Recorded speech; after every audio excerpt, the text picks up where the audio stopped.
İstediğin kadar mutlu ol, istediğin kadar gül. Ama aklındaki insan yanında değilse, gülüşlerin yüzüne ağır gelir.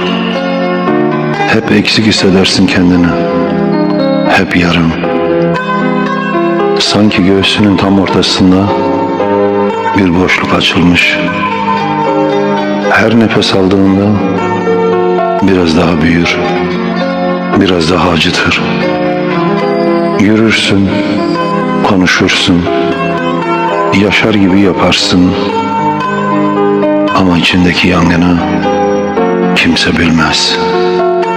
Ve bazen öyle bir an gelir ki, bir fotoğrafta, bir şarkıda, o sessiz özlem öyle bir çığlık olur ki yüreğini parçalar.